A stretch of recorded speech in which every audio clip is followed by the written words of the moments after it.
আসসালামু আলাইকুম এভরিওয়ান। আপনারা সবাই কেমন আছেন? আশা করি আপনারা ভালো আছেন। আমিও সুস্থ আছি। তো আজকে নতুন একটা টপিক নিয়ে আলোচনা করব। আজকের টপিকটা হচ্ছে ওয়ান্ট। কোনো কিছু আমরা চাওয়া বলতে কি ব্যবহার হয়? ওয়ান্ট শব্দটি ব্যবহার হয়। ওয়ান্ট শব্দটি আমি কিছু চাই। I want something. আমি বলতে চাই। I want to say. আমি খেতে চাই। I want to eat. এই ধরনের সেন্টেন্স গুলো কিভাবে গঠিত হয় সেই ভিডিওটা আজকে আলোচনা করতে চলেছি। এই ভিডিওতে এই বিষয়গুলো নিয়ে আজকে পুরো ডিটেইলসে দেখা যাবে। তো প্রথম থেকে শেষ পর্যন্ত অবশ্যই ভিডিওতে দেখুন। আপনাদের অবশ্যই ভালো লাগবে এবং শিখতে পারবেন। তো লেটস গেট স্টার্টেড। আচ্ছা, তাহলে আমরা আজকে শিখছি ওয়ান্ট এর ব্যবহারটা। ওয়ান্ট মানে কোনো কিছু চাওয়া। তো দেখুন কিভাবে গঠনটা হবে। প্রেজেন্ট টেন্সের গঠনটা বর্তমান কালে যে গঠনটা হয় সেটাই দেওয়া হয়েছে। সাবজেক্ট ওয়ান্ট টু, ভার্বের প্রথম রূপ দিতে হবে। আমরা জানি ভার্বের তিনটে রূপ আছে, একটা হচ্ছে ফার্স্ট ফর্ম বা প্রেজেন্ট, সেকেন্ড ফর্ম বা পাস্ট, আর থার্ড ফর্ম বা হচ্ছে পাস্ট পার্টিসিপল। এটা হচ্ছে একটা সাবজেক্টের কলাম। এটা ওয়ান্ট প্রেজেন্টের আপনার ফার্স্ট পারসন এবং সেকেন্ড পারসনের ক্ষেত্রে ফার্স্ট পারসন, সেকেন্ড পারসন এবং থার্ড পারসনের ক্ষেত্রে আই, উই, ইউ এবং দের ক্ষেত্রে শুধুমাত্র ওয়ান্ট বসে। বাকি হি, সি, ইট যে কোনো ব্যক্তি একজন হলে, সিঙ্গুলার হলে ওয়ান্টস বসে। তারপরে ওয়ান্টের পরে ওয়ান্ট যেহেতু একটা নিজেও একটা ভার্ব, এবং তারপরে যদি আর একটা ভার্ব যুক্ত করেন তাহলে অবশ্যই দুটো ভার্বের মাঝখানে বা দ্বিতীয় ভার্বের আগে একটা টু বসাতে হবে। তো আমি এখান থেকে কটা উদাহরণ দিই। ফর এক্সাম্পল, যেমন আই ওয়ান্ট টু গো, আমি যেতে চাই। তাহলে আই ওয়ান্ট টু গো, আমি যেতে চাই। আই ওয়ান্ট টু স্পিক, তার মানে কি আমি কথা বলতে চাই। I want to speak English, আমি আদার্সটা এখানে বলতেই পারি, English. I want to speak English, আমি ইংরেজিতে কথা বলতে চাই। I want to learn English, আমি ইংরেজি শিখতে চাই। I want to read English, আমি ইংরেজি পড়তে চাই। এরপরে I want to teach English, আমি ইংরেজি শেখাতে চাই। উই ওয়ান্ট টু গো, আমরা যেতে চাই। উই ওয়ান্ট টু প্লে, আমরা খেলতে চাই। তাহলে উই ওয়ান্ট টু টিচ, আমরা শেখাতে চাই। উই ওয়ান্ট টু স্টে, আমরা থাকতে চাই। স্টে মানে থাকা। উই ওয়ান্ট টু মেক, আমরা বানাতে চাই। We want to make a team, আমরা একটা দল তৈরি করতে চাই। নেক্সট, ইউ সিঙ্গুলার হয়, ইউ প্লুরাল হয়, তবে ইউ সিঙ্গুলারই হোক আর প্লুরাল হোক, ইউ এর পরে সবসময় ওয়ান্ট হবে, ওয়ান্টের শেষে এস হবে না। ইউ ওয়ান্ট টু গো, তুমি যেতে চাও।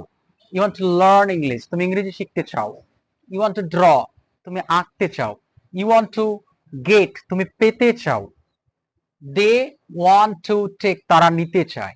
দে ওয়ান্ট টু স্টে, তারা থাকতে চায়। দে ওয়ান্ট টু মেক, তারা বানাতে চায়। দে ওয়ান্ট টু প্লে, তারা খেলতে চায়। এইভাবে হি দিয়ে হি ওয়ান্টস হয়ে যাবে হি ওয়ান্টস টু গো, তারা সে যেতে চায়। হি ওয়ান্টস টু প্লে, সে খেলতে চায়। He wants to play football, সে ফুটবল খেলতে চায়। Shamiul wants to play, Shamiul খেলতে চায়। My father wants to take, আমার বাবা নিতে চায়। তো এইরকম ভাবে শিখতে হবে। আমি বেশ কিছু উদাহরণ আমি লিখে দেখাচ্ছি। আরো কিছু উদাহরণ জেনে নেওয়া যাক।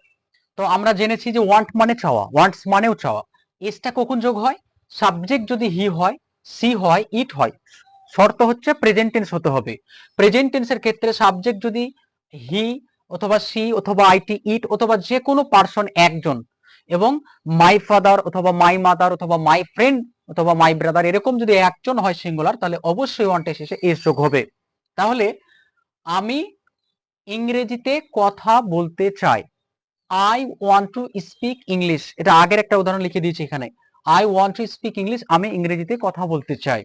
হি wants to play football, he wants to play football, সে ফুটবল খেলতে চায়।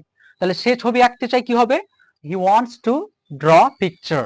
সে থাকতে চায়, he wants to stay here, সে এখানে থাকতে চায়।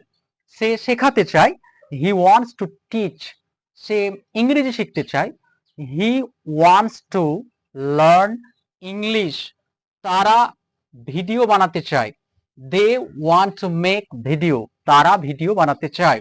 My father wants to say, আমার বাবা বলতে চায়। My father wants to say, আমার বাবা বলতে। ভিডিওটি আবার প্রথম থেকে এক ঝলক দেখে নিন। আজকে আমরা শিখছি চাওয়া বোঝাতে কি ব্যবহার হয়, ওয়ান্ট ব্যবহার হয়, WANT। ওয়ান্ট মানে হচ্ছে চাওয়া, ওয়ান্ট। কোনো কিছু চাওয়া বলতে ওয়ান্ট ব্যবহার করা হয়। প্রেজেন্ট টেন্সের গঠনটা কেমন হবে? প্রেজেন্ট টেন্সের গঠন হবে প্রথমে সাবজেক্ট, তারপরে ওয়ান্ট টু, তারপরে ভার্বের প্রথম রূপ হবে, তাহলে এটা প্রেজেন্ট টেন্স হয়ে যাবে। সাবজেক্টের ঘর ওয়ান্ট টু, ভার্বের প্রথম রূপ। আমরা এখানে বেশ কিছু ভার্ব লিখেছি। গো মানে যাওয়া, স্পিক কথা বলা, লার্ন শেখা, টেক নেওয়া, রিড পড়া, ড্র আঁকা, প্লে খেলা করা, টিচ শেখা, সে বলা, স্টে থাকা, মেক বানানো। তাহলে কিভাবে আমরা গঠনটা করব? আই ওয়ান্ট টু গো, আমি যেতে চাই। আই ওয়ান্ট টু রিড, আমি পড়তে চাই। আই ওয়ান্ট টু টিচ, আমি শেখাতে চাই। আই ওয়ান্ট টু স্টে, আমি থাকতে চাই। উই ওয়ান্ট টু প্লে, আমরা খেলতে চাই। ইউ ওয়ান্ট টু ড্র, তুমি আঁকতে চাও। দে ওয়ান্ট টু ড্র, তারা আঁকতে চায়। হি ওয়ান্টস, হি এর পরে ওয়ান্টস হয়ে যাবে, এস যোগ হবে ওয়ান্টের পরে। হি ওয়ান্টস টু গো, সে যেতে চায়। হি ওয়ান্টস টু সে, সে বলতে চায়। সি ওয়ান্টস টু ড্র, সে আঁকতে চায়, মেয়েরা। সি ওয়ান্টস টু টিচ, সে শেখাতে চায়। ইট ওয়ান্টস টু টেক, এটা নিতে চায়। Samiul wants to read, Samiul পড়তে চায়। My father wants to stay, আমার বাবা থাকতে চায়। সো এইভাবে আপনাকে বারবার বারবার করে প্র্যাকটিস করতে হবে। আর আপনারা জানেন you want to know, you know practice makes a man perfect. আপনারা জানেন অনুশীলন একজন মানুষকে দক্ষ করে তোলে। সো বারবার আপনাকে অনুসরণ করতে হবে। I want to speak English, আমি ইংরেজিতে কথা বলতে চাই। He wants to play football, সে ফুটবল খেলতে চায়। They want to make video, তারা ভিডিও বানাতে চায়। My father wants to say, আমার বাবা বলতে চায়। আজকে এ পর্যন্তই। ভিডিওটি যদি দেখে ভালো লাগে তাহলে অবশ্যই লাইক, শেয়ার এবং সাবস্ক্রাইব করে দিবেন। Thanks for watching.